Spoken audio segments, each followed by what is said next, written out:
Hello everyone, it's MBZ. I know you're surprised to see me again. I've been dead for years. Murdered, of course, by Nick, but I came back. I was revived, actually, by a person I have here next to me. Sanjit the Idiot. He is the figment of my imagination, but he has revived me, and he is here to sit me in eternal hell and ask me the final 20 questions that I'll ever be asked. Sanjit, how are you doing? I'm doing good. I'm using my normal voice because the other one is borderline racist. The jury is still out on it. This is one of those things back in the day, is like, we used to get away with these borderline racist things on YouTube, and it just doesn't fly in this day and age. And it's also wrong. It's wrong how times have changed that we can't get away with our rampant racism anymore. See, I think I'm kind of allowed to get away with it because I am actually Indian, so self-racism I think is okay, but regardless, I feel we've started this in a very dark place. Well, it's my fault. I tried to make a simple joke and it got out of hand. It went to a bad place. It always gets out of hand, don't worry. But hopefully anyway, the questions from this point on will be better. Yeah, I'm sure they will. So I guess let's kick it off. This is kind of like a weird interview style thing, just talking about the history of me and YouTube and all this other stuff. Also, another thing I keep saying is YouTube, and I hate myself for it, but I've been Americanized, and I don't say YouTube anymore. That's the way it should be said. But anyway, let's go, I guess. I guess, so recently you started uploading some of your last Pokemon Diamond battles, or 4th gen battles. So that's kind of prompted a look back at 4th gen and everything else. And what I wanted to know to start with is, you've said Pokemon Diamond literally, in your words, changed your life. And I think we can broadly see how it's changed your life. Yeah. But why that game in particular? Was there something special about Pokemon Diamond? So, I don't know that Pokemon Diamond in and of itself is necessarily that special, right? I mean, it's the 4th generation of a series which has now done 7 and which will continue to go on forever, so it doesn't seem like it should stand out that much, but the important thing about it is it was the first time that you could play online against someone else.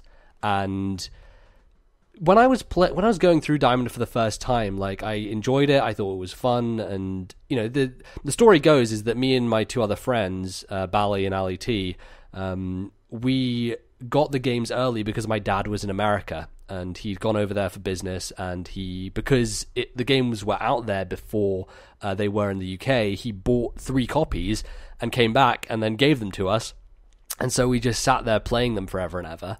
And it got to a point where Ali T, he'd always been like much more into the like nitty gritty stats of Pokemon than Bally and I, and so we'd always make fun of him because he'd always go on about stats, and we'd make the joke of like, oh, Ali T and his special defense, because he'd always bring up special defense, and neither of us really knew what that meant or what it was, but it was always a joke between us that Ali T was like this nerd who'd like looked into all this stuff. And eventually we kind of got to this point where we discovered like deeper things that were going on in the game, like chaining for shinies, right? Like there was this thing on Cerebi where it showed you like what you needed to do to like find these patches of glowing grass and chaining for shinies. I remember doing that. And then that kind of leads to EVs and figuring out what the hell those are. And of course, Ali T is leading the charge on this, and he's finding all this stuff and he's telling me about it. I'm like, okay, this seems interesting. Like I like Pokemon. I'd like to maybe try and actually get better at it. So we looked into it and we kind of figured out what to do, and just over the course of a few months we built up teams and eventually were able to battle. But yeah, I think it was the reason I locked in with it so much early was because my 2 friends were super into it, and as a thing that we would do together, that was something that made us stick with it, especially back in the day when I wasn't as prolifically playing a bunch of different games. I'd usually just stick with something I liked, and Pokemon was something I always liked, so I just stuck with it. And I guess that's why. Sorry, you go ahead. No, go ahead. No, I was just going to say that the online scene was really what made it special for me, right? Because that's when I started like getting involved in all this other YouTube stuff, and it went from there. That's what I was going to move on to. The online scene seems to be what made it most special for you. And I guess your first battles were against your friends. Yeah, they were. And they were really bad. Like, I remember one time playing against Bally, and I remember, like, because what we used to do is just EV train stuff, right? Like, we didn't know about IVs back then. So yes, I've been there. Yeah, so we were, like, oblivious to that shit. And it was really weird. It was really difficult to understand, especially at that age, was like, okay, so, because the way they explained it on, like, Smogon and Cerebi was, if you attack these monsters, you will get this number of EVs, and then when you level up, you should get that amount of stat gain. Yeah. But I wasn't getting that amount of stat gain when I was leveling up, so I was really confused as to, like, whether I was actually getting these boosts or not. Like, I saw it going up, but it wasn't, like, the number that I thought it would be, and I didn't understand that those numbers were based on level 100 and not based on, like, my progression, because I thought, like, oh, I just max out my stat at level 20 or whatever the hell it was I was doing. So we were really confused about how that system worked. But what would happen is, because we'd figured out, like, you need Poker Rust, so we had that, and then we had all the power items to, like, double it or whatever they did. I can't even remember what they did now. So this is really, like, reaching back into... I don't think they did double it. I can't remember, but I think they added, Poker like, 4 or something. doubled it, and they Poker added doubled 4. It. Yes. So you would get 10 per one... If it gave, like, one attack EV, it would be 10, and then it would be, like, up to 16 or something, or 14. I can't remember the specifics. You know, it might be really complicated, but it makes great radio talking about what stats these are. Look, the people listening to this are all about it, of course. But that was the thing that we did, was because it was so easy and fast to EV train stuff, we would just breed something. Didn't matter what its nature was, like any of that. We just breed something, have it, and then just EV train it. And I thought, like, that was the way to do it, and that's what we did. So this first battle I have against Bally is... he's EV trained like this Charizard, and as you do, it's got to be Charizard. It's the most popular. And then I done something else, and I remember him just fucking wrecking me with it, and I was like, God, I can't play Pokemon very well, can I? Like, I was like, he's really good, or like I just felt that I needed to get, like, up my game, basically, and get better. So I think that loss... And this inadequacy led to about 7 years of YouTube. Yeah, basically is what I'm saying. It's all Bally's fault for using a Charizard. But yeah, if I'm talking about my very first actual competitive battle, it took place on the O&M forums, which is a place I've talked about a bunch. It's the, it was the forums for the official Nintendo magazine, which was a magazine I'd had a yearly subscription to since I was maybe 11 or 12. Like, for Christmas, my father got it for me one year, and I was like, oh, yeah, I want to keep doing this. So even though it wasn't like a present I got again, it was something that they just kept paying for every year, the subscription. So they kind of got locked in there. But... I was in the Pokemon section there a lot, and that's where I learned a bunch about how to play, and there were some really good players there. And I initially only had 3 fully EV trained Pokemon, or like 3 Pokemon that I considered competitively viable. And I believe they were a Yanmega, and maybe it was an Arcanine. I think my Arcanine was done by that point. So is that Boost Bug? Yeah, so that was Boost Bug, that was Feed Me Fire, my original Arcanine, and then maybe my Fortress, I think it might have been. Oh, did you have a Mr. Mime called I Suck? I thought that was one of the first things you even... Yes, you're right, there is a Mr. Mime called I Suck. I know your life better than you do. I think we should just... 100% you do. I believe he was like one of the failed experiments, right? Like, when I was first learning EV training, I was just trying to figure out what I was doing. So there's a Gallade I believe your exact words were 252... speed, 252, either HP or defense, which was just lol. It was the worst, right? Like, it was just a ridiculously bad spread that made 0 sense. But I made it, and I was like, okay, it was for practice more than anything. I had a Gallade as well. The other funny thing about a Gallade is, it was the first time I kind of learned the importance of stat boosting moves, because I gave it Swords Dance because Ali T had been like, hey, Swords Dance is good, it boosts your attack. And I'd never seen the point of that in Pokemon, mainly because battles were over so fast. Yeah, you could be doing damage that turn. So. Exactly. It's like, I never thought it was worth it to just throw out a random non-attacking move, because why wouldn't you attack, right? Like, you have to beat the other Pokemon, just attack it, and that's what my brain thought. But it was the first time with that Gallade where I was like, okay, I gave it Swords Dance. I think it had Psycho Cut and Leaf Blade, maybe Night Slash as well. So it wasn't, the best set in the world. It was probably had close combat, I guess.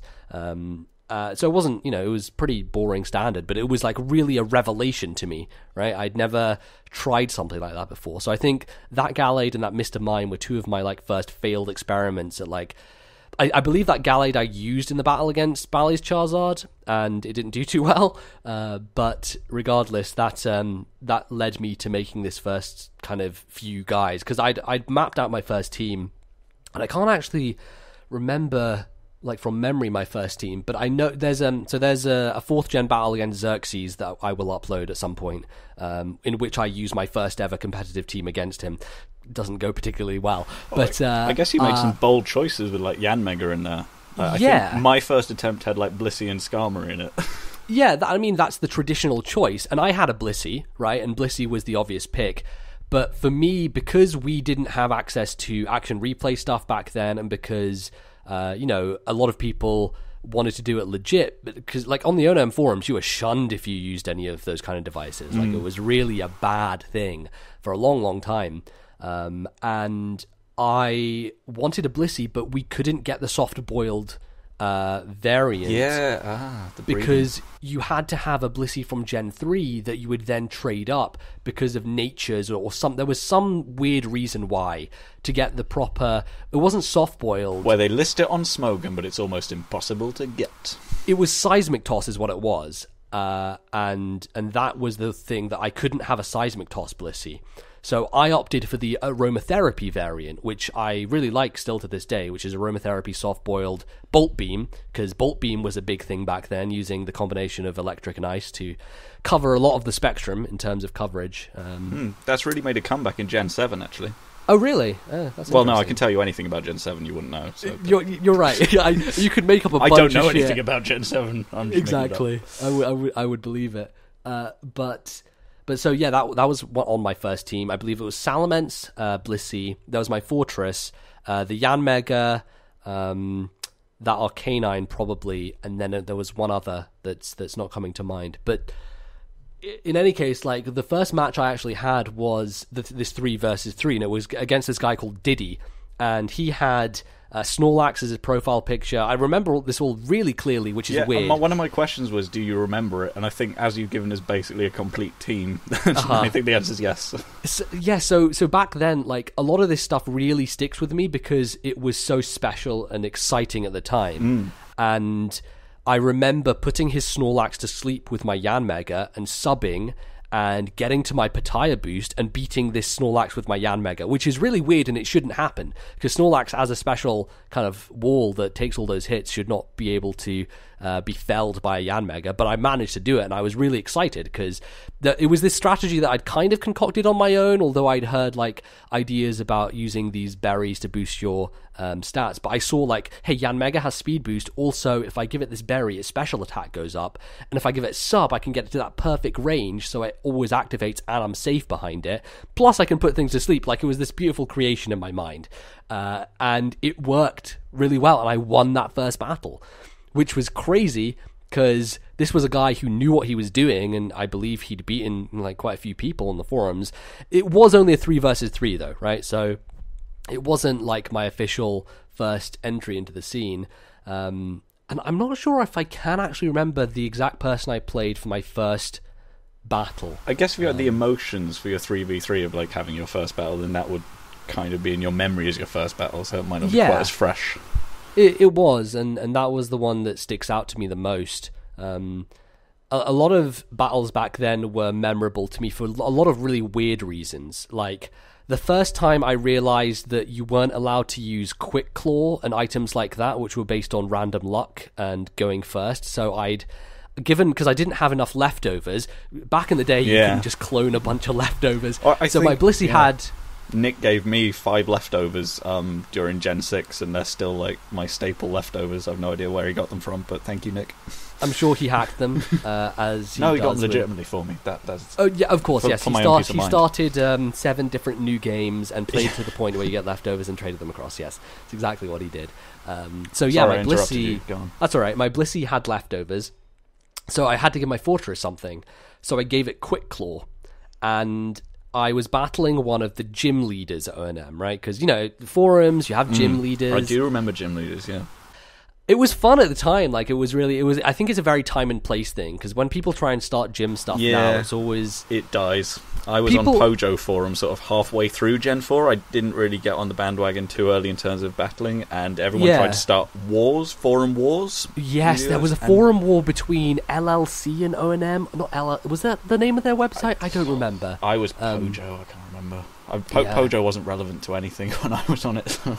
Yeah, I remember Pojo and hearing about it. I think Nick got his start there. I think I remember... I didn't really interact with Nick, but I was aware of his kind of legendary presence on the boards. And then I think ages him and later... Fizz were both there? Yes, actually, I think you're right. Because I remember seeing Super Blah in his signature and thinking, oh my god, that's actually Nick. Was it Pojo or was it some other forum? Because I can't actually remember. I guess you'd have a better recollection. I think I remember the avatar for Fizzy Stardust, but I'm sure he'll tell us if we're wrong. Yeah, I'm sure he can recall that in his old noggin of his. Unless he's had too much Fizzy Stardust. Oh boy. Oh boy. So, where were we? It was Forum Wars, and we were questioning that, and then gym battles on forums. That's where we were, gym battles, right. So yeah, as you know, people had tried to do gym battles, and I think it fails because, number one, people aren't invested to keep it going for long enough, and number two, people are just good at the game now. Like, people just know how to play the game. Back when 4th Gen was starting, there were so many people who had no idea what they were doing, because... if you hadn't played online before, you had no idea about EVs and all this IV breeding and all this nonsense and movesets that were viable and natures that were viable. So a gym represented an actual, tangible challenge to a lot of new players, because despite the fact that it was, one type being used, the person who was running the gym usually had a really good grasp of how to actually play the game from the metagame standpoint. So... all this leads to this battle that I have against Conrad Sean, who was one of the guys on O&M who I looked up to a lot. He was very, very smart, and he knew what he was doing, and he ran the water gym, and I played him with my Fortress, and he was about to knock it out with his Jirachi, and I remember Quick Claw activating before he got a chance to, so my Stealth Rocks get set up. And I'm able to... Actually, I think I only had spikes on Fortress at that point. Maybe I had both. But one of my hazards I set up, and he disconnects on me, and I'm like, what just happened? And he sends me a PM, and I look at my messages. Shit, he's just like, got serious. you just use a banned item. Quick Claw is not allowed. I'm like, oh no, my gym challenge is just gone through the drain because I just used this banned item that I wasn't allowed to use, and that was that taught me a lesson of hey, make sure you read the rules properly and you know what you're bringing, because honestly I just didn't have an item that I could give to Fortress, and I thought, hey, this might be a useful one, but yeah, apparently that wasn't kosher back then. Is it quite incredible how popular competitive battling got, given how dense a qualification set you really needed to get into it? Yeah, I don't know. I think there's something about Pokemon fans, though, that is, in a sense, obsessive. Yes, I'd agree with you. The whole notion of the series has got to catch 'em all, which, by its very nature, attracts a person who would like to really dive deep. And so, this second layer of ridiculousness that lies underneath... I'm not too surprised that a lot of people jumped into it, but it was difficult. I think it was actually kind of easier back then because of the auto level 100 stuff. True, yeah. So any match could be competitive after a fashion, I suppose. I mean, not really, but... It was fair to the sense that, It still makes the superior player kind of think a little bit more that, if you're up against a level 100's Mewtwo, even if it's, OU versus Ubers because they're using Mewtwo, but, it still makes you think, this Mewtwo will be powerful to some degree, so... Yeah, 100%. That's the thing that I've really been annoyed with in generations past, is that they've never brought that back, and they've never really given an adequate reason why. I think a lot of it also has to be tied up with their own video game championship stuff. The VGCs is based around level 50 in doubles, and I think that's what X and Y did with auto level 50. I think that's what Sun and Moon does, although I don't know.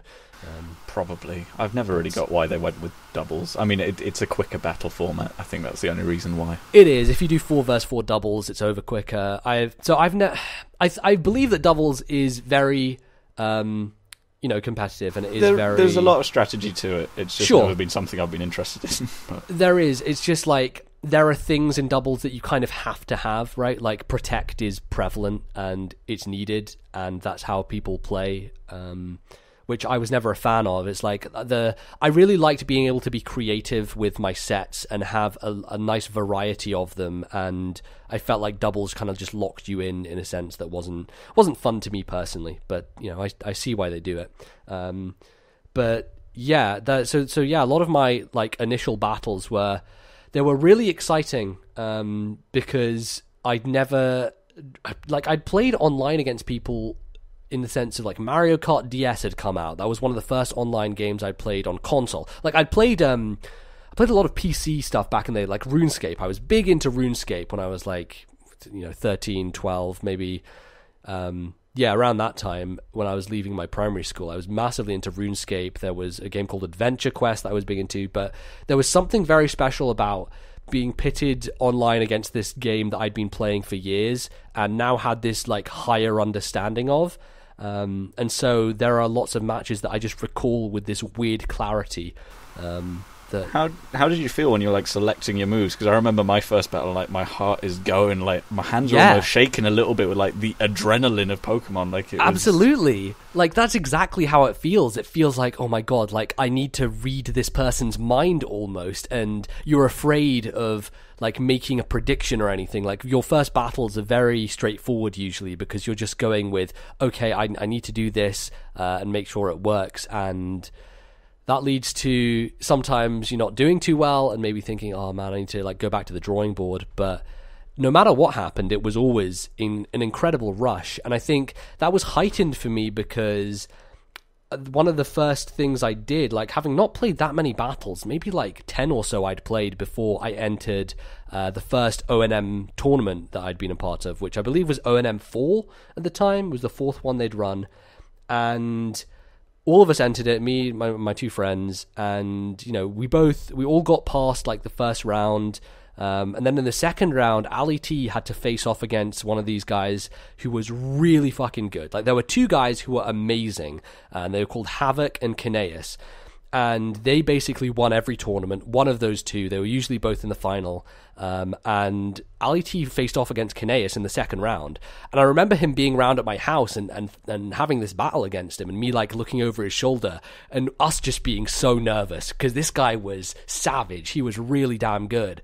But Ali T just fucking outplayed him. Like he was making these predictions, he was doing really well, and he managed to beat him, and I was like, oh my god. Like he got through to the next round, which was incredible. And I did as well. I beat a guy called Deep Blade, who was one of the gym leaders. I believe he was the poison type leader, might have been grass, but he was known as an excellent player, and I was an unknown guy at the time, right? And what would happen is people would go into the threads of the kind of the tournament thread, and after the match you'd post if you'd beaten them or not and what the score was. And I had this incredible game against Deep Blade where I managed to set up my Yanmega like perfectly, and I had it like super fast, the Pattaya was active, and I was just hypnosising things and just slaughtering through his team. And I 6-0'd the dude. Like, I basically just eviscerated him. And so I go into the forums and I just post that I beat Deep Blade 6-0. And people are just fucking shocked. Like, because this guy is good. He's really good. And I, as an unknown, have just come in here and just destroyed him. So I think that's the first time where, like, my name got out there as, like, okay, this guy's actually, he knows what he's doing. And that felt, like, very special. That's one of the most excited battles I've ever had, like, in my life. I recall where I was sitting. I remember, like, my two friends being there at the time. It was just, like, an exhilaration. And I don't know if people have that these days anymore with Pokemon. Well, I will just finish this topic in a moment with one final question. I just wanted to share that I had a very similar experience. Sure. In one of the wars on Pojo, there was a very good player called Overgrow, and I managed to beat them in the first round of the war, and everyone was like, whoa, I can't believe he lost. It was more like, I can't believe he lost to you. Right. But then, unfortunately, my fame was short-lived because in the second round I got utterly destroyed by the same player. Because there were so few people in the war, you all had to play each other multiple times. So yeah, he put right the wrong. But for 3 days, I was the talk of the dead Pojo forums. Yeah, well, the forums were probably very active back then. No, like, not, all forums. not quite then, to be honest. Oh, really? Okay. No. Basically, I only felt safe enough getting involved when everyone else had left the scene. Yeah, that's fair, I guess. But yeah, it was an interesting time because like I think after that Ali T got knocked out and I was like the only one of our friends still in it, and I made it to the quarterfinals or the semi-finals actually. Ooh. It was this. Yeah, I made it to the semi-finals. Did you get a bye in the quarterfinals? Yes. No, I don't think so. I beat someone, I can't remember who it was. I don't recall them that well. But yeah, the semi-finals I got to, and I was paired up against Havoc. Havoc of the other really player. Fucking good guy. And he eviscerated me. He just completely took me down. I think my problem was he was ahead of the game. Like, I was still using Sash lead Salamence. Like, I was using a focus. This was a thing, because Mariland had used a Salamence with a focus Sash. And so... Yes, you named it Mariland, didn't you? Yes, it was named Marimence. Marimence. I'm sorry, So, the set was a Dragon Dance set with focus Sash, and it had Stone Edge, Earthquake, Outrage, I think? Or Dragon Claw. I think it was Dragon Claw is what it was. And that's the reason I lost, because I had Dragon Claw as opposed to Outrage. It's not like you're still bitter about it today, though. You've gotten over it. So yeah, the thing with the Salamence was Mariland had made this set, and so me and Ali T both wanted a Salamence that was exactly like it. And the set on Cerebi was the exact same set. I guess they'd just stolen it. Probably good job, Joe Merrick, just taking Mariland sets. But they put it on Cerebi as well. So he called his Ceramence, and I called mine Marimence. So it was the same exact set. But we should have a reunion. Yeah, we should have a reunion. And so I rolled up with that as my lead, and he had Spexmence as his lead. Like, Spexmence was a thing that I'd never heard of before. I didn't know that Special Salamence was viable. But he knew what he was doing. He was faster than me. Clearly, he had something that was IV bred to be faster. Draco meteored me down to my Sash. I think I went for the Dragon Claw instead of dancing. And of course, because of Intimidate, does shit. And he outspeeds me next turn, and my Salamence is lost. And it was kind of downhill from there, because I didn't have a good thing to like switch into his Mence between my Blissey did okay, but it was a hard fought battle, and eventually I went down. But for the longest time, like my the thing that was written at the bottom of my forum was semi-finalist in ONM4, because I was so proud. I know, no. I was very proud. Is it still there if we dug them out, or have the forums long since been destroyed? So very sadly, the O&M forums are dead and buried, which sucks, and that's a shame. I'm sure the Wayback Machine will have some of it. If you go into the archives, you can probably find some of the forum pages, but I think they did make a new site called Super O&M, which is like a new version of the forums with a lot of the old people who still hang out there. But yeah, it's not what it used to be, unfortunately. But yeah, I think that's kind of where I peaked in terms of O&M, like, because I never got further than semi-finals. Like, there were a lot of really good players, like people like Mini Jinx and Twashman. Twashman, who I've played multiple times and is one of the best players back then that I played. Like, it's really weird, because back then I would get super frustrated if I lost a match for some stupid reason. And I played Twash at some point, and it was this epic game that lasted like an hour. It was so long and ridiculous. And it came down to this one move that I made with my Doug Trio, and I fucked it up. And like, I remember going to bed and just like, I couldn't stop thinking about how I'd fucked up so bad, and like it meant so much to me in this way. I remember the same things. Like you'd want it, sort of what hooked you back in to have another battle. Yeah, because if your last one went really badly, you're like, well, I've got to put that right tomorrow. You probably can do it one night because like they took so damn long to do. But exactly, like, and I guess that added to the sense of disappointment how much of your time you'd invested. Right, absolutely. It was, as soon as 5th Gen came along, I realized how slow Diamond and Pearl battles had been. Obviously the game ran at 30 frames a second, which, is half the speed of the later games, but it just, every turn was sluggish. And you can see that represented with Blissey's health bar going down, which is always a joke of like, go make a cup of tea when, well, Blissey's dying. But it was legit like 15 seconds or something absurd that it took for its HP to go down. It was It was dramatic, though. I quite enjoyed that. Like, it was fun. Especially when you're on the right end of it. Like, yeah, absolutely. Like, it was definitely a joy to see that happen. But yeah, that's it's kind of a lot of my O&M history. Is like that's where I basically learned my chops and got my start, essentially. I guess just one final very quick question on this topic is you remember very viscerally a lot of Gen 4 and your beginnings of that. Mm-hmm. How much do you remember of Gen 5? So the thing with Gen 5 is that most of it is chronicled on the internet. So you don't have to remember channel, right? Like my YouTube channel acts as this nexus for basically everything I did in Gen 5. The thing with that time in history is it was when I was uploading an extreme amount, and I kind of needed to because my university situation was, so I'd gone to university for the first time, and I was in a place where I couldn't connect my DS to the Wi-Fi in my living area, and that meant I couldn't get any battles done, which was heartbreaking to me because I was, I'd built quite a following and it looked like it kept going and it seemed like I was gonna, do pretty well if I kept going. So what I would have to do is I'd have to go home at certain weekends and I would just binge the shit out of matches. I'd be on Zat chats, I'd be going to just people. I don't know where I went back then. I guess Zat was the main one. I think Smogon still had their search for someone to have a match against feature back then, which was a really good feature that they took away.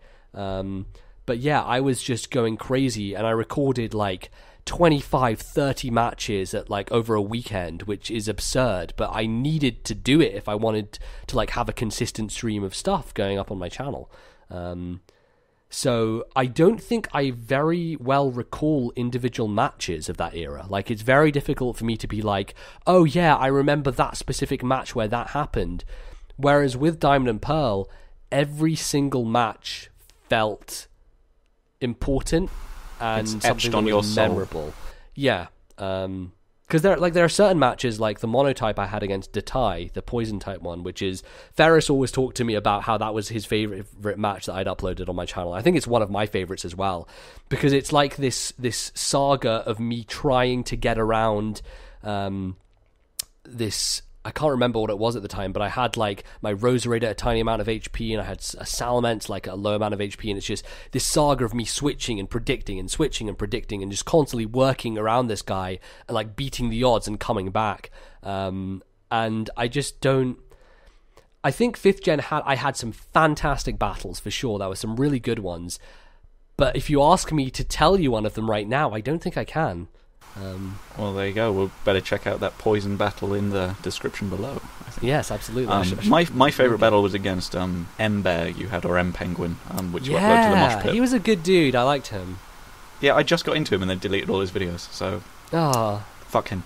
It's a shame. He was British as well, which was rare back then. He was a good guy. So we've talked about Diamond and Diamond, and the Wi-Fi really made you lock in with it so much, and then we've definitely heard a lot of good stuff about your first competitive battles, and I think that should probably knock it on the head for this part. But coming up, we've already touched on your audience and your YouTube career, as it were, so I think that will be a good next part.